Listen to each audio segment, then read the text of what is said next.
반갑습니다.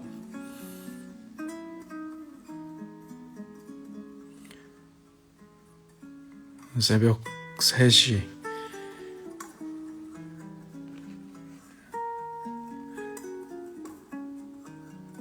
에도 이렇게 많은 분들이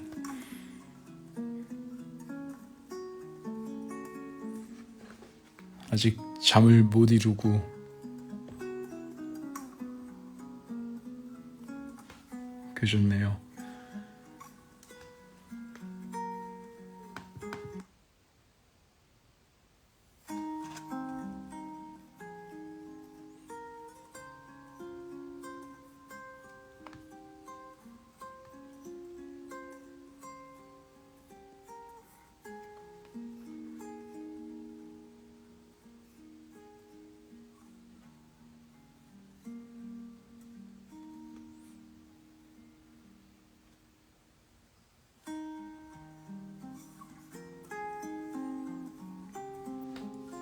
저도 작업 중에 지금 오랜만에 통화를 하고 싶어서 켰습니다. 독일에 계신 분도 계시고 수단 등 다양한 지역에서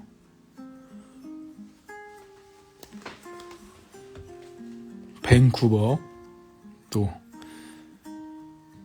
오늘 아주 짧게 요즘 저는 작업 계속 하고 있고요. 책 읽고 있고 글도 쓰고 많이 걷고 많이 먹고 그러고 지냅니다.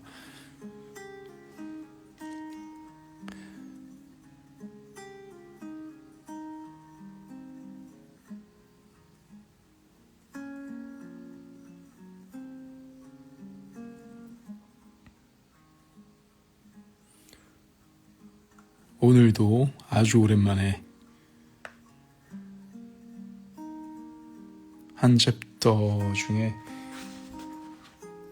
3페이지 되는 분량의 오늘 읽었던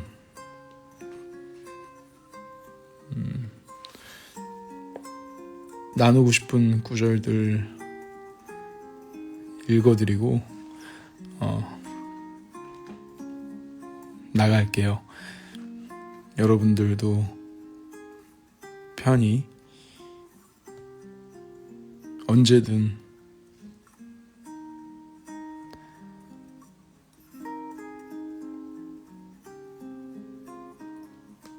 잠자리에 드시면 됩니다.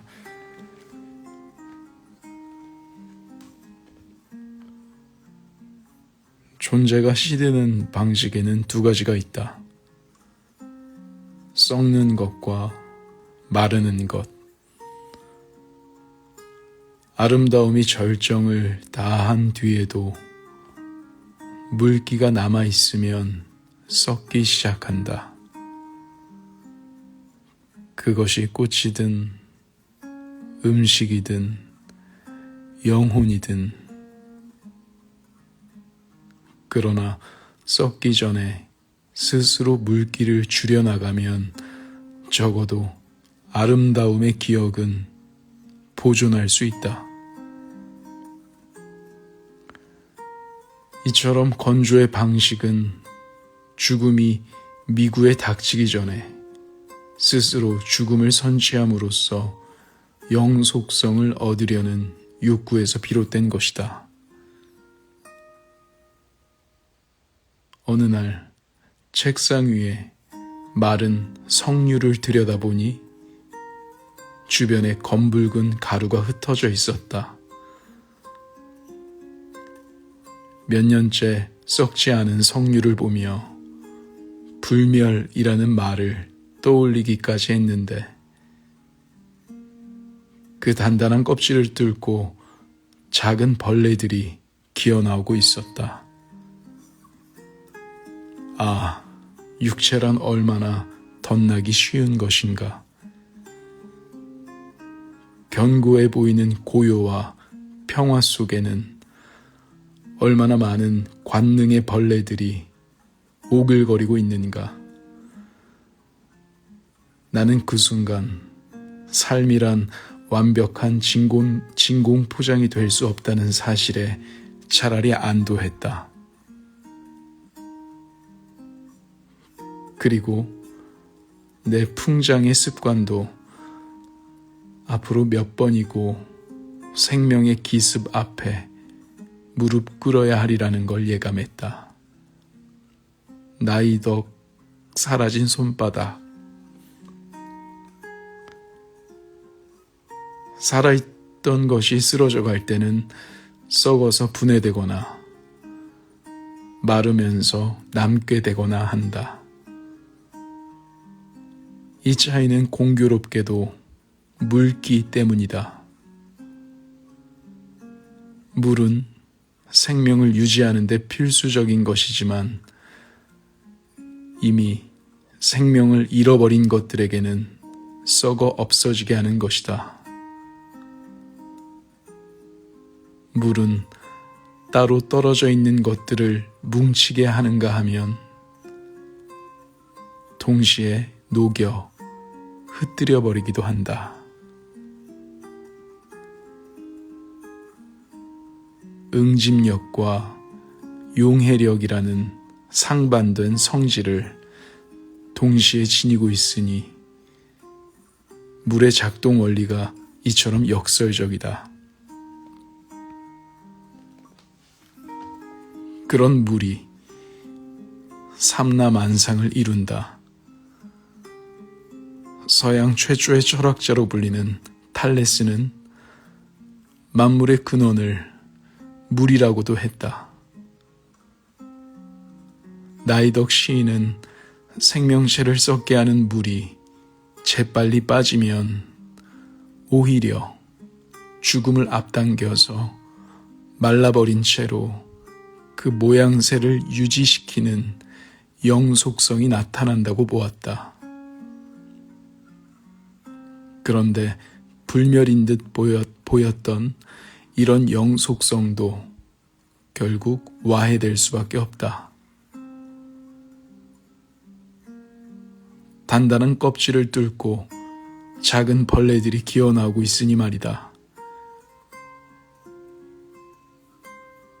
겉으로는 견고해 보이는 고요와 평화 속에 관능의 벌레들이 오글거리고 있었던 것이다.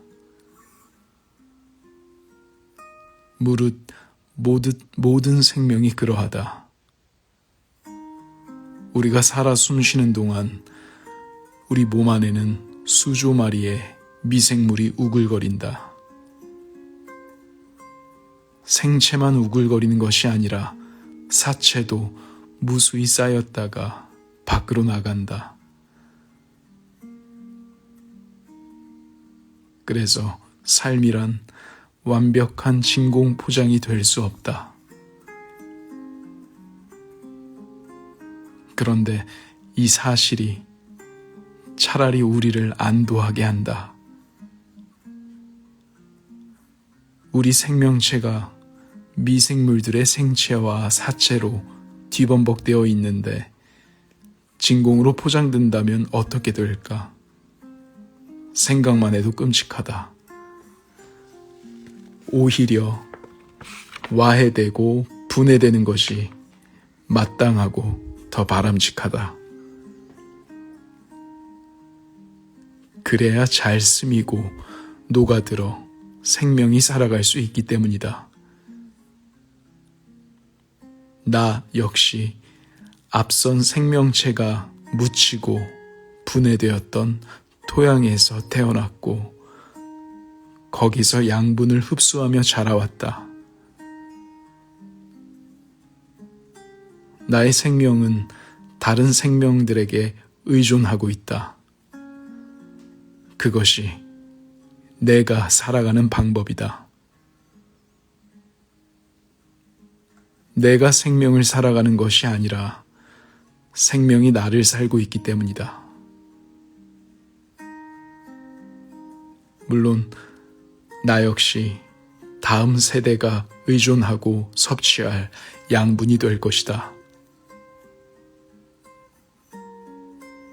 슬프기도 하지만 무릎을 꿇게 하는 생명의 이치다.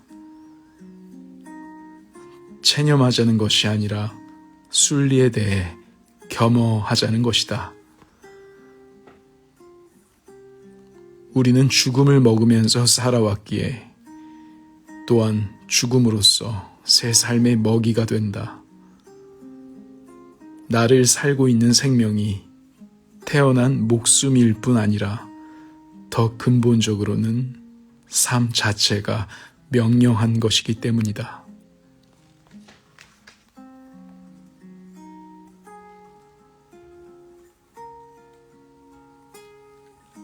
네, 책 제목은 추수밭에서 나왔고요. 인생의 마지막 질문, 정재현 지음입니다.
오늘 이제 마지막으로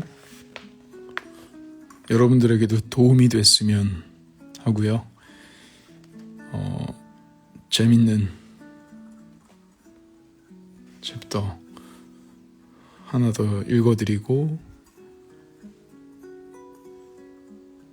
이것은 이제 창조, 창의성에 관련된 챕터입니다.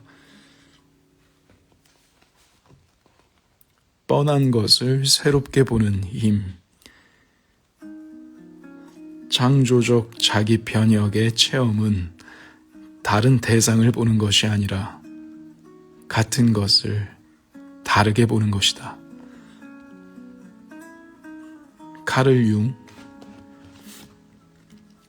우리 시대는 그 어느 때보다 창조성에 대해 강조하는 시대다. 4차 산업혁명도 창조성을 핵심으로 간주한다. 인과적 법칙에 의한 작동은 이제 기계들의 손에 넘어가게 될 것이니 인간은 창조성에서 그 본질을 찾아야 할 것이라고 이야기한다. 그러나 인공지능마저 창조성에 다가가고 있는 이 가공할 상황에서 인간에게 요구되는 창조성은 고유성까지 추가된 독창성이 되어가고 있다. 갈수록 태산이라더니 인간에게는 더욱 벅차고 부담스러운 기준이 부과되는 분위기다. 조금이라도 달라야 하고 새로워야 한다는 것은 이제 우리에게 선택의 여지 없는 강박으로 작용하고 있다. 그런데 학계나 예술계에서 강조되는 독창성의 실체를 살펴보면 사실상 별다른 내용도 없고 기준도 애매한 경우가 많다. 그러다 보니 독창성은 명분일 뿐이고 약간의 변형과 조작으로 그저 사회적 인정을 받으려는 것이 아닌가 의심이 들 정도다.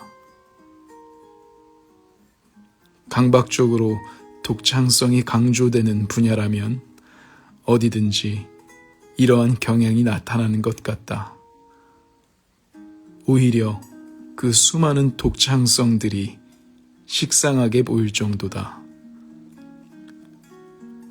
왜 이렇게까지 되었을까? 이 물음에 분석 심리학자 카를 융의 말은 참으로 깊은 통찰을 준다.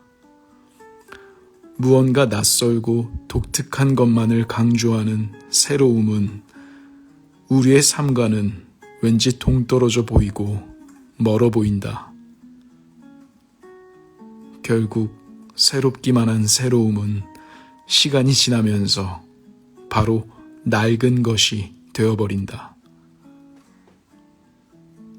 독창성을 명분으로 등장했던 수많은 새로움들의 운명이었다. 그러나 모든 사람들이 알고 있다 못해 뻔해 보이는 것, 그래서 더 이상 거들떠볼 가치가 없었던 것들을 다시 들여다보면서 만들어진 것들은 강력한 힘을 발휘했다. 흔해 빠진 것들을 통해 새로운 창조물로 만드는 해안이 바로 독창성이고 자기를 변화시킬 수 있는 동력이었다. 왜 그런가? 다르기만 한 다름이나 새롭기만 한 새로움은 발음 어떻게 해야 돼? 알의 차원에서 조작해내고 변형한 것일 뿐이다. 새로운 알은 시간이 지나면 낡은 발음이 이제 안 되겠네. 낡은 알이 되고 만다. 그러나 뻔해 보이는 것일지라도 다시 검토하고 거기서 새로움을 발견하는 것은 안다는 게 아니라 삶의 차원에서 생기는 일이다. 뻔해 보이는 것은 알이지만 거기서 새로움을 보는 것은 삶이기 때문이다. 같은 알미라도 삶은 완전히 다르게 새긴다. 어렸을 때 읽었던 책을 수십 년이 지나 끊겼습니다. 어렸을 때 읽었던 책을 수십 년이 지나 읽으면 전혀 다르게 읽히는 것도 알미 아니라 삶이 읽고 있기 때문이다. 해 아래 새 것이 없지만 바로 그러하기에 반복되듯 굴러가는 우리의 삶 자체가 창조적 변혁의 근거이며 그러한 자기 변혁이 우리가 이루어가야 할 삶의 목표다. 그러니 삶을 그저 기존의 즉 고정관념에 맡겨두는 것은 참으로 안타까운 일이다. 내가 왕년에 다 해봐서 아는데 라는 표현이 전형적인 사례에 해당할 것이다. 이건 단순히 남들에게만 가하는 폭력이 아니다. 나 자신을 향한 자학일 수 있다. 그렇다고 무슨 대단한 일을 기획하고 수행해야만 자기를 변혁할 수 있다는 것은 아니다. 삶이 암 너머로 뻗어나갈 수 있다는 것을 받아들이는 데서 자기 변혁이 시작된다. 그래서 모르고 살아도 괜찮은 삶이 있다. 진정한 창조성은 뻔한 삶의 차원을 모름이라는 삶의 차원에 비춤으로써 가능한 것이다.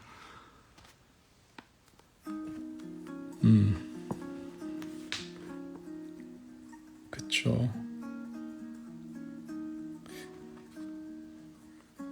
그래서 안다는 것은 무의미한 일이기도 한 것 같습니다. 가끔은. 예.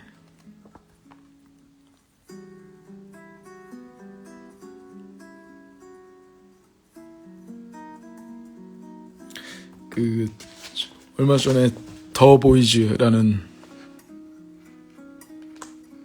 미드를 봤는데요.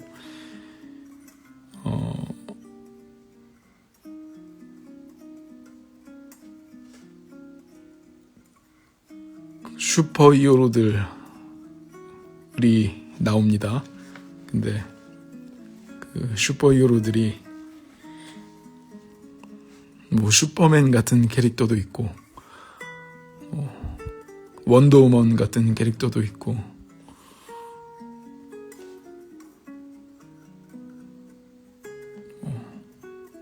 한 세븐이라고 불리우는 어떤 7명의 어벤져스 같은 뭐 영웅들이 있어요.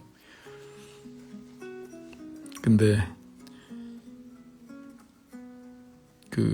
이 영웅들이 국민들의 사랑을 받습니다. 초능력을 갖고 있기 때문에.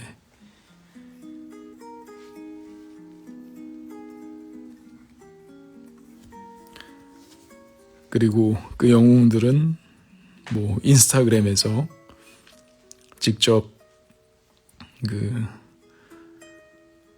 뭐 전 국민적으로 사랑을 받는 영웅들이기 때문에 뭐 어떤 음료수 아니면 TV 광고, 화장품 뭐 모든 상품에는 그 7명의 캐릭터들의 로고가 박혀 있어요.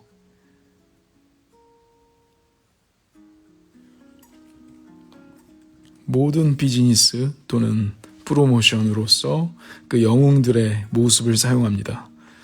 그리고 사람들은 환호합니다. 그들이 보여주는 선한 이미지, 그리고 지켜줄 것 같은 힘, 그리고 그들이 말하는 메시지, 아주 대중들은 열광해요.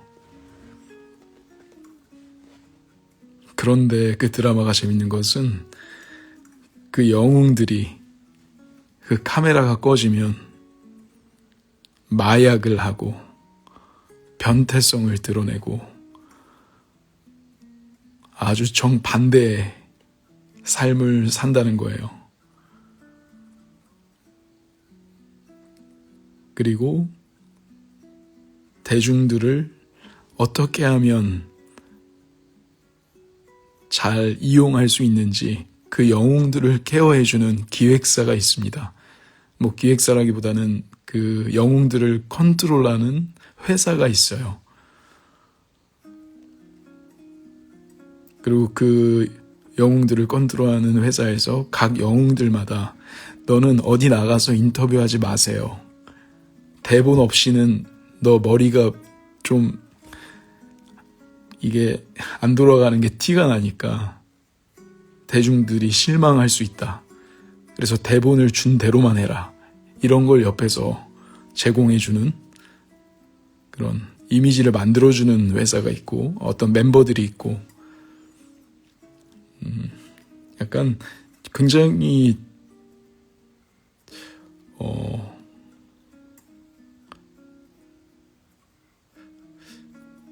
민낯을 드러낸 드라마 같아요. 사실 우리는 산타를 믿고 싶지만 약간 그 드라마를 보면 산타를 산산조각 내주는 그런 드라마인데요.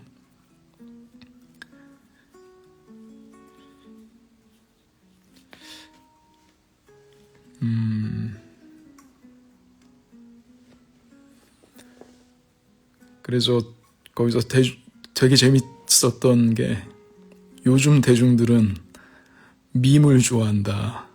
그래서 어떤 그 중에 이미지가 안 좋아진 영웅이 있었는데 밈을 만들어서 눈앞에 보이는 어떤 귀여운 모습들만 팬들이 좋아할 만한 것들만 모아서 그것으로 의미를 부여해서 뿌리면 사람들은 진지한 이야기에는 관심을 두려워하지 않고 그 밈을 복사하고 공유하면서 그렇게 웃음으로 휘하하는 것, 거기에만 집중하게 될 것이다. 그리고 그런 것들을 좋아하는 것이 대중이다.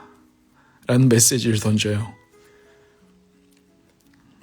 되게 메시지가 있고 요즘 어떤 분위기를 콕콕 찌르는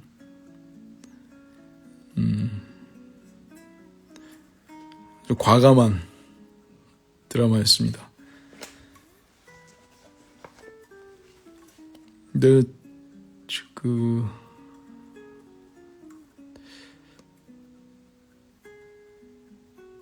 저도 그쵸, 풍자 드라마죠. 그리고 더 깊은 의미들이 있을 거라고 저의 개인적으로는 생각을 해요.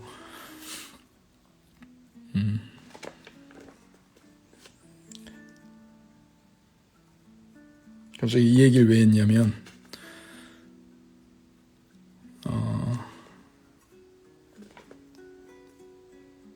여기 암이 나왔잖아요. 암, 아의 리을 미음.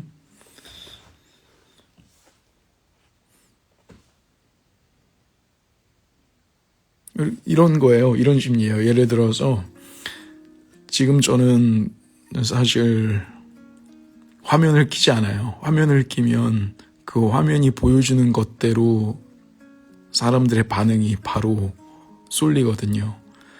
근데 채팅을 끄는 방법을 제가 몰라가지고 예를 들어서 이 채팅에서 누가 암을 누르고 크크크크를 써요.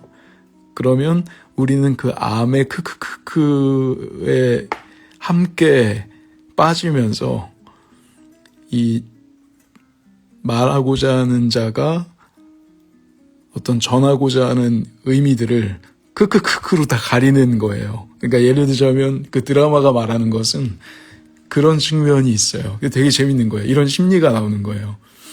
그러니까 되게 재밌는 거예요. 저도 이제 그 드라마를 보면서 저거 너무 그런 거 아닌가. 아니 그렇다고 이거 진지하게 얘기하는 건 아니고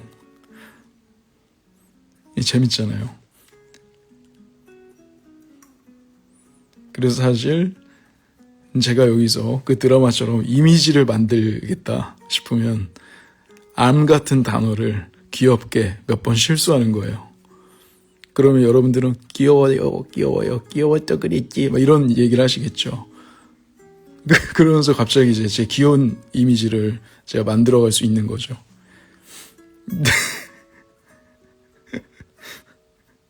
이게 참 그리고 누군가 이제 밈을 만들어줘서 그 부분만 편집을 해가지고 유튜브에 올리는 거죠. 그럼 이제 저는 이런 느낌으로의 이미지가 딱 만들어지는 거예요.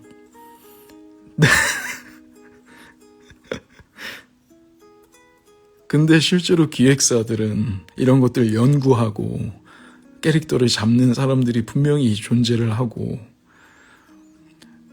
우리가 실제로 우리도 어떤 누군가를 요즘 표현으로 덕질을 할 때 이제 그런 지점들을 미리 체크를 하고 어느 반응에 어떻게 사람들이 좋아하는지를 데이터를 뽑아서 이제 그렇게 전략적으로 프로모션을 하는 경우도 굉장히 많거든요. 네.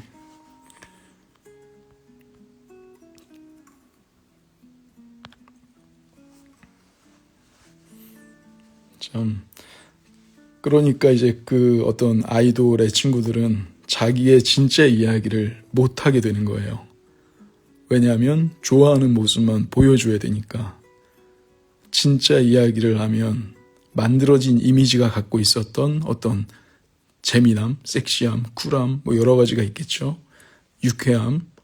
근데 갑자기 쟤 왜 저래? 가 되는 거죠.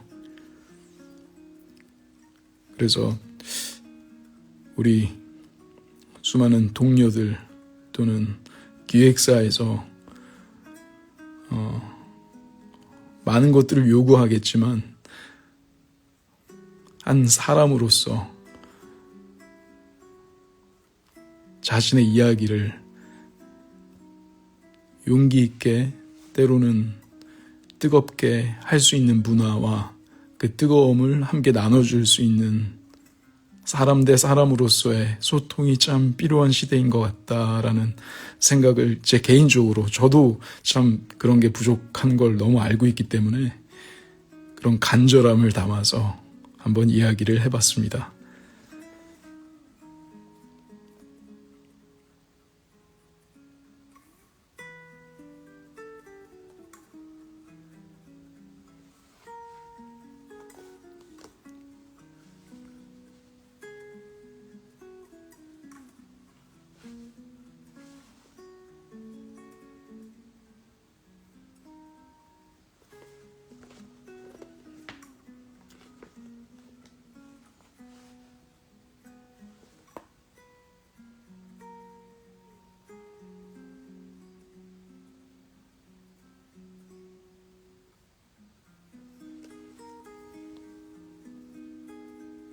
자, 재밌죠?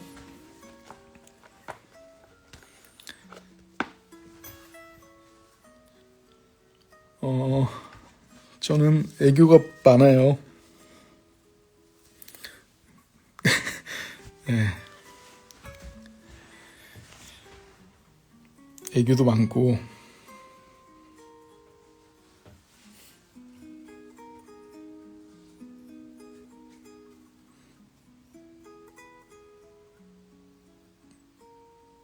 살도 많고, 근육도 많고, 머리숱은 요즘 없어지고 있습니다. 아무튼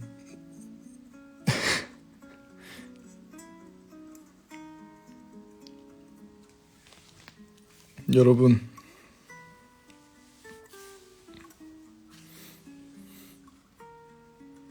오랜만에 이렇게 안부 인사 겸 오늘 읽었던 그런 감정들, 어떻게 보면 제 다짐들을 제가 그러지 못한 부분이 많기 때문에 제가 기대고 제가 의지하고 제가 바라보는 여러분들한테 어떻게 보면 무언가를 어떤 이런 이야기를 알려드리고 가르치려 나눴다기보다는 제 스스로 다짐하기 위해서 여러분들과 나눈 것이니까요. 따뜻한 마음으로 오늘 이 순간 역시 나눠주셨을 거라고 생각합니다. 그리고 저는 이렇게 작업하며 지내고 있다고 SNS를 너무 안 해서 많은 분들이 무슨 일 있나 라고 생각하실 수 있지만 원래 안 했습니다, 여러분. 그래서 제가 SNS를 자주 했었던 것은 놀면 뭐하니 때 어떤 그런 무슨 일이 있었을 때 SNS를 많이 했던 거였죠. 네. 여러분 사랑 매번 24시간 느끼고 있다라는 건 거짓말이고 문득문득 느낍니다. 그 문득문득이 더 귀한 거 아시죠? 네. 그리고 이렇게 준비하고 있습니다. 좋은 가사, 좋은 가사인 건 제 개인적인 생각일 테니까 좀 저다운 가사, 그리고 저다운 목소리로 행복하게 기꺼이 외롭게 여러분과 나눌 무언가 준비하고 있을 테니까요. 갑자기 또 이렇게 만날게요, 여러분.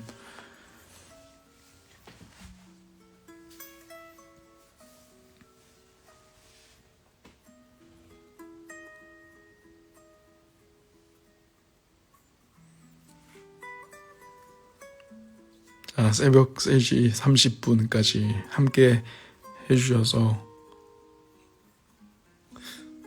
매번 감사합니다.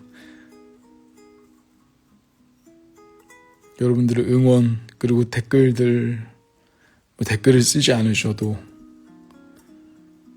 노래로 잠깐 스친 인연이어도 늘 그 추억의 한 부분이라는 것을 잘 알고 살아가고 있으니까요. 늘 감사합니다, 여러분. 갈게요, 여러분.